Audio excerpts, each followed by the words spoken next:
ఎక్కడ చూసినా కానీ మార్కెట్ కాస్త పెరిగింది. సో లో కాస్ట్ ఇన్వెస్ట్మెంట్ ఎక్కడ చేయొచ్చు అని చెప్పి కూడా వాళ్ళు అడుగుతూ ఉన్నారు. అంటే తక్కువ ప్రైస్ లో 8,000 నుంచి 15,000 లోపు బెస్ట్ లొకేషన్స్ ఎక్కడ ఉన్నాయని చెప్పి కూడా చాలా మంది అడుగుతున్నారు. అది కూడా ఓపెన్ ప్లాట్స్ లో. ఓకే. ఎస్పెషల్లీ మనకు with in the 8 to 15,000 budget అంటే మనకు regional ring road near by ఇప్పుడు ఎక్కడైతే అలైన్మెంట్ అవుతుందో రీజనల్ రింగ్ రోడ్ ఆ ప్రాంతంలో ఛాన్సెస్ ఉన్నాయి. మనకు 8 నుంచి 15,000లో అప్రూవల్ లేఅవుట్లో దొరికే అవకాశం ఉంది. మరి బిఫోర్ 8,000 లోపు కాదు కానీ 8,000 నుంచి 15,000 మధ్య మాత్రం డెఫినెట్గా 12 నుంచి 15,000 మధ్యలో దొరికే అవకాశం ఉంది. ఆల్ అప్రూవల్ లేఅవుట్లో డిడిసిపి అప్రూవల్లో ఎగ్జిస్టింగ్ అప్రూవ్ ఉన్న వెంచర్లో అయితే ఛాన్సెస్ ఉంది. ఈ అన్ని హైవేలకు హైదరాబాద్కు చుట్టుకున్న అన్ని హైవేలలో మోస్ట్ ఆఫ్ ది హైవేస్లో ఛాన్స్ ఎక్కువగా ఉంది. 15,000 అంటే ఎక్కడ చెప్తారు? టాప్ 5 అంటే మీకు ఇటు బాలానగర్ కానీ, షాద్ నగర్ తర్వాత వచ్చేసి బాలానగర్ కానీ, కిషన్ నగర్ కానీ, ఇటు పోతే కుందూరు కానీ, ఇటు వస్తే వికారాబాద్ దగ్గర కొంచెం 17,000 అట్లా ఉంది. సరే కొంచెం అటు ఇటుగా సరౌండింగ్లో వెతుకున్నట్టయితే ఆ రేట్లో వచ్చే అవకాశం ఉంది. మీకు సదాశివపేట దగ్గర చూసినట్టయితే కొంచెం ప్రైసెస్ ఎక్కువగా ఉన్నాయి. ఆడ 15 పైనే ఉన్నాయి. సో మనం ఎక్కడ సరౌండింగ్లో కొద్ది లోపలికి వెళ్ళినట్టయితే ఆ 15 వరకు దొరికే ఛాన్స్ ఒకటి ఉంది అక్కడ సదాశివపేట ఆ ఏరియాలో. మళ్ళీ అదేవిధంగా మనం వరంగల్ హైవే పోతే యాదాద్రి ప్రాంతంలో దొరికే అవకాశం ఉంది. ఎందుకంటే బిఫోర్ వస్తే Bibi Nagar AIIMS back side 14, 15, 16, 17,000 వరకు దొరికే ఛాన్స్ ఉంది అక్కడ.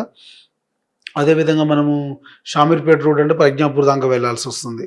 సో ఎస్పెషల్లీ మళ్ళీ ఇటు తుక్కు కూడా ఈ శ్రీశైలం హైవేలో చూస్తే కడతాల్ ప్రాంతంలో మనకు 15,000 సరౌండింగ్ దొరికే అవకాశం ఉంది.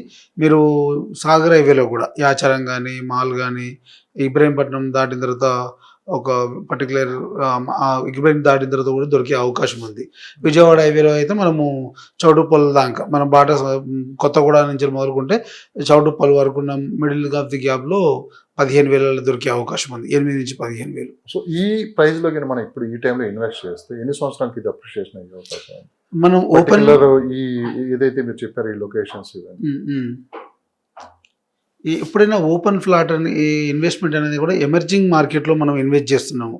ఎమర్జింగ్ మార్కెట్లో ఇన్వెస్ట్ చేసినటువంటి ఏ ప్రాపర్టీ కూడా మనం ఏంటంటే మినిమం 5 years అనేది మినిమం ఇన్వెస్ట్మెంట్ టైం పెట్టుకుంటాం. మనం మోర్ దెన్ 5 years తర్వాత మనం రిటర్న్ చేయాలి, రీసేల్ చేయాలి అనుకున్నప్పుడు మనకు ప్రాఫిట్ వస్తుంది తప్ప మనము ఇమీడియట్గా రిటర్న్స్ ఎక్స్పెక్ట్ చేయకూడదు. ఓపెన్ ఫ్లాటింగ్లో ఏమవుతుందంటే ఇప్పుడు అక్కడ ఎమర్జింగ్ మార్కెట్ కోసం మనం ల్యాండ్ ఏదో వస్తుందని చెప్పి అక్కడ ఇన్వెస్ట్ చేస్తున్నాం.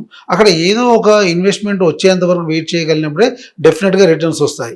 అందుకే మనం ఏం చేసినా ఓపెన్ ప్లాట్లో ఎవరు ఇన్వెస్ట్ చేసినా కూడా ఒక 5 years వెయిట్ చేయండి మనం ఇన్వెస్ట్ చేసి అని చెప్తాం. మనం ఎందుకు ఇన్వెస్ట్ చేసి వెయిట్ చేయమంటే ఫర్ ఎగ్జాంపుల్ ఏదైనా పర్టికులర్ ఏరియాలో వేసాము, ఇప్పుడు రీజనల్ రింగ్ రోడ్ ప్రాంతంలో ఇన్వెస్ట్ చేయమని చెప్తున్నాం. మనం ఈ ప్రాంతంలో ఇన్వెస్ట్ చేయడం వల్ల ఇవాళ 12,000, 13,000 గజం కొనుక్కున్న వాళ్ళు ఫర్దర్గా మనకు ఈ 2 yearsలో మనకు రీజనల్ రింగ్ రోడ్ వచ్చే అవకాశం ఉంది, స్టార్ట్ అయ్యే అవకాశం ఉంది.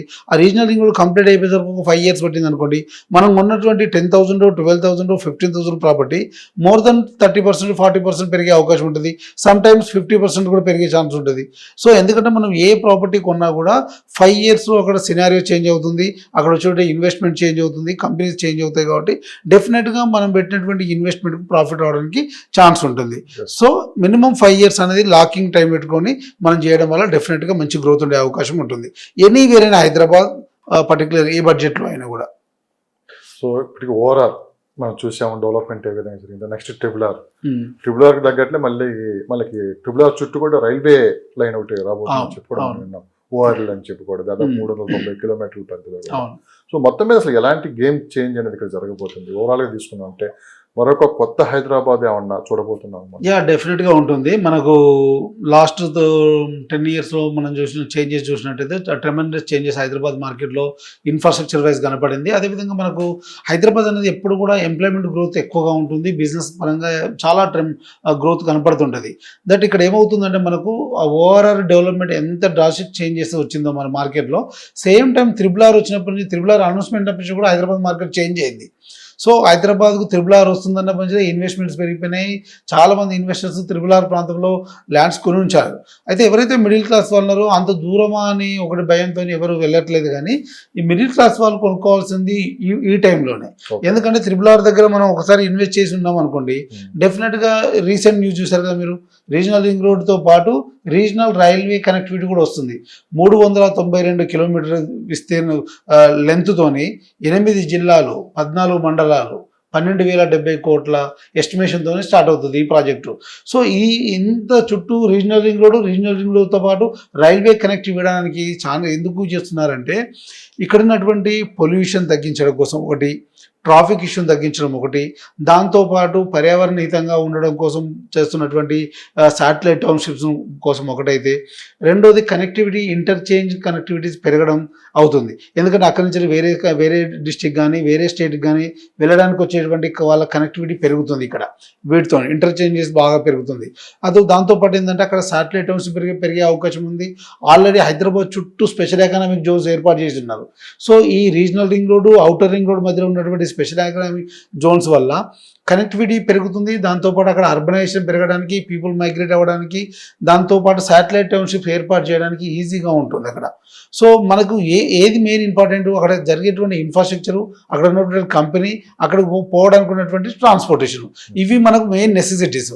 ఇవన్నీ గవర్నమెంట్ ప్రొవైడ్ చేసినప్పుడు డెఫినెట్గా అక్కడ ఎంప్లాయ్మెంట్ క్రియేట్ అవుతుంది, పీపుల్ మైగ్రేట్ అవుతారు, అర్బనైజేషన్ అవ్వడానికి ఛాన్స్ ఉంటుంది. సో దానికోసమే ఇంత పెద్దగా హైదరాబాద్ సిటీ విస్తరించడానికి, ఇక్కడ పీపుల్ మైగ్రేట్ అవ్వడానికి, ఇక్కడ ఉన్నటువంటి స్థిరాస్తులు పెరగడానికి ఉన్నటువంటి మెయిన్ ఇంపార్టెంట్ ఇది ఇక్కడ.